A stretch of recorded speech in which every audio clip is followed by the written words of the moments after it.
Hello everyone, दृष्टि as के audio article programme में एक बार फिर से आपका स्वागत है और मैं हूं आतिफा। तो आज का हमारा चर्चा का विषय रहेगा पूजा स्थल कानून असंवैधानिक। हमारा यह आर्टिकल द इंडियन एक्सप्रेस में छपे लेख Kashi Vishwanath temple Gyanvapi mosque dispute what is the 1991 places of worship act के सारांश पर आधारित है। इस आर्टिकल में टीम दृष्टि के इनपुट्स भी शामिल है और साथ ही यह आर्टिकल सामान्य अध्ययन प्रश्न पत्र 2 के राज्य व्यवस्था खंड से जुड़ा है।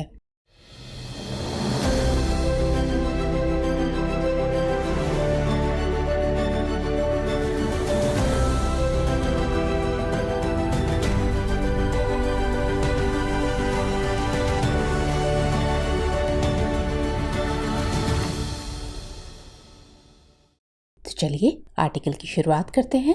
हम सभी जानते हैं कि भारत विविधता के रंगों से भरा हुआ एक देश है और यहाँ अनेक तरह की भाषाएं, धर्म और संस्कृति के मानने वाले लोग रहते हैं। लेकिन विविधता के एक तत्व धर्म के विषय पर अक्सर बहस का बाजार गर्म रहता है। चूंकि इतिहास में अनेक शासकों ने भारत में अपनी सत्ता स्थापित करने के लिए धार्मिक मुद्दों का सहारा लिया और इस क्रम में उनके द्वारा अन्य धार्मिक समुदायों के प्रतीकों को नष्ट भी किया गया। इसलिए अक्सर ही वर्तमान में भी इतिहास का ये पक्ष हावी होने लगता है, खासकर मध्यकाल में जब कई शासकों ने अपने धर्म के प्रतीक के रूप में मस्जिद का निर्माण कराया और इनमें से कुछ निर्माण मंदिरों को तोड़कर उनके स्थान पर किए गए, तो इनको लेकर विवाद की प्रवृत्ति अधिक सघन रही है।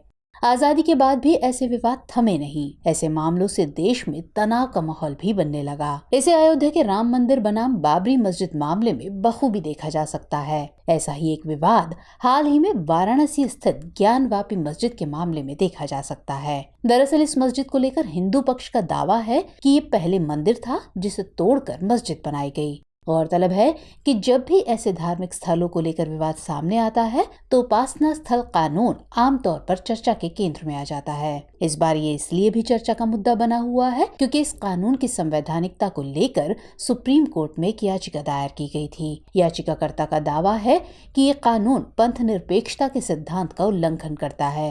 इसमें केंद्र सरकार ने मनमाने ढंग से गैर तर्क संगत कट ऑफ डेट यानी 15 अगस्त 1947 निर्धारित की है। इसके साथ ही याचिका में कहा गया है कि इस कानून की धारा 2, 3, 4 ने कोर्ट जाने का अधिकार छीन लिया है। सुप्रीम कोर्ट ने अब इस याचिका पर सुनवाई करते हुए उपासना स्थल कानून पर केंद्र सरकार से स्पष्टीकरण मांगा है। तो ऐसे में आज के आर्टिकल में हम ये जानने का प्रयास करेंगे कि आखिर ये कानून क्या कहता है, संसद द्वारा इसे क्यों बनाया गया था और इसके साथ ही ये भी समझने की कोशिश करेंगे कि क्या वाकई में ये असंवैधानिक है।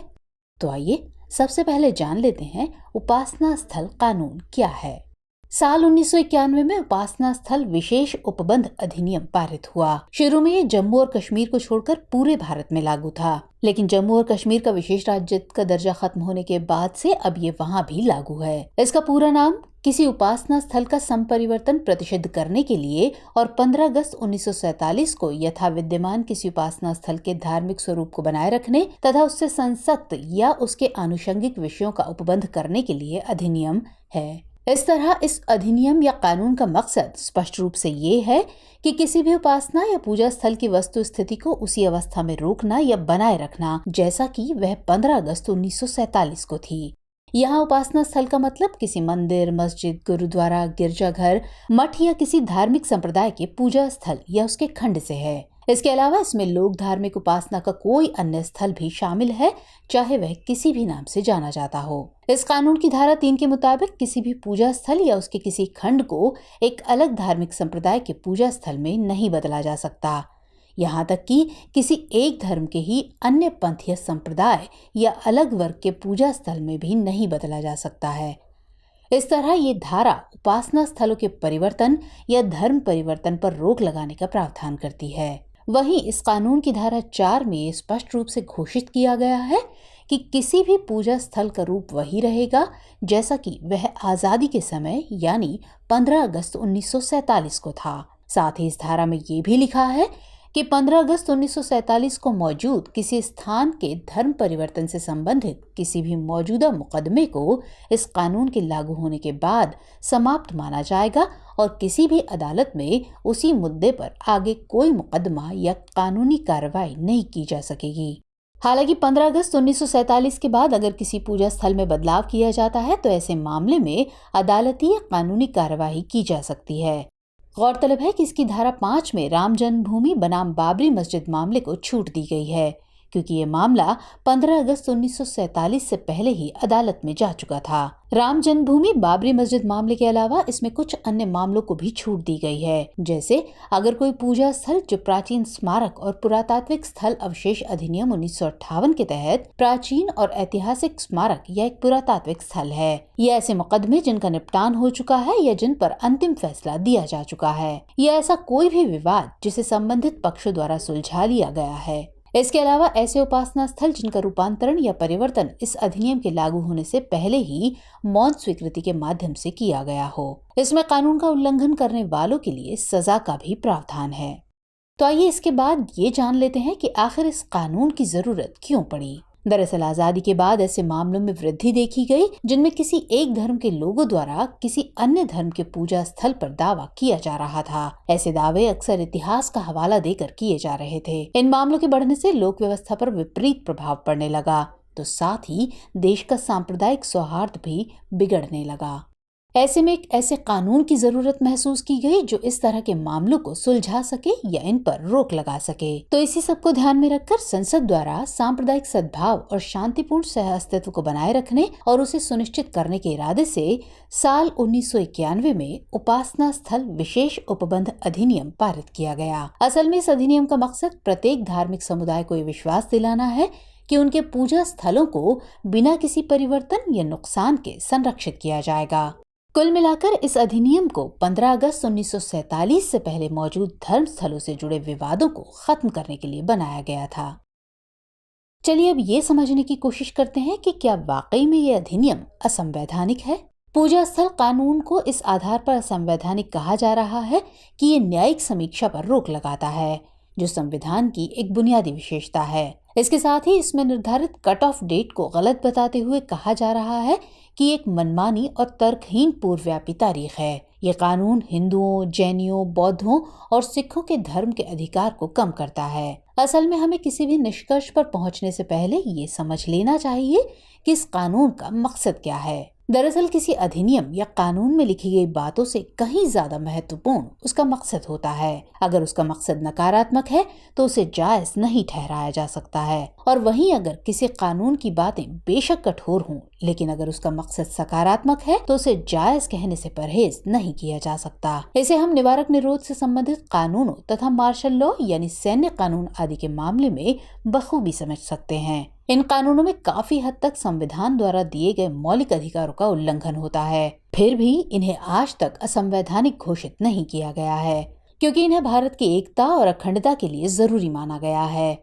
इसके साथ ही इन्हें लोक व्यवस्था बनाए रखने के लिए भी जरूरी माना गया है। इसी तरह उपासना स्थल कानून को उसके मकसद के संदर्भ में समझना चाहिए। इस कानून को भारत में सांप्रदायिक सद्भाव और शांति व्यवस्था बनाए रखने के लिए लाया गया था, जो देश की एकता और अखंडता के लिए बहुत ही जरूरी है। इसको महज कट ऑफ डेट के आधार पर असंवैधानिक कह देना उचित नहीं है। दरअसल ज्यादातर मामलों में इतिहास का हवाला दिया जा रहा था जिस समय भारत में विदेशी शासन था। तो ऐसे में 15 अगस्त 1947 की तारीख, जिस दिन भारत आजाद हुआ, को गलत कहना तार्किक नहीं है। अब वहीं अगर इसके न्यायिक समीक्षा वाले सवाल की बात करें तो इस बात में दम तो है कि ये न्यायिक समीक्षा पर रोक लगाता है, लेकिन ये कानून के संवैधानिक वाले दावे में उतनी मजबूती से ठहर नहीं पाती है, क्योंकि अगर कोई कानून संविधान के मूलभूत ढांचे के खिलाफ है तो सुप्रीम कोर्ट उसकी न्यायिक समीक्षा कर सकता है, बेशक ये बात उस कानून में न लिखी हो। यहाँ इस बात का उल्लेख करना महत्वपूर्ण हो जाता है कि राम मंदिर बनाम बाबरी मस्जिद मामले के फैसले में सुप्रीम कोर्ट की 5 न्यायाधीशों की पीठ ने पहले ही इस अधिनियम की वैधता को बरकरार रखा है।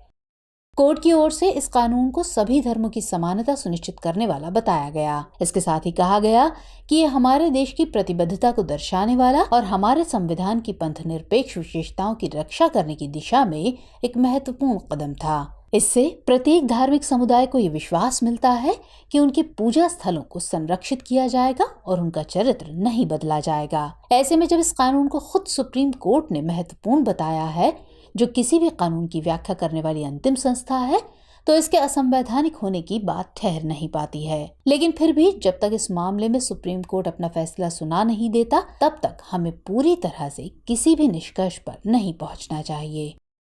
क्योंकि इस कानून पर कोर्ट में अभी सुनवाई जारी है, तो ऐसे में हम ये देख सकते हैं कि आगे की राह क्या हो सकती है।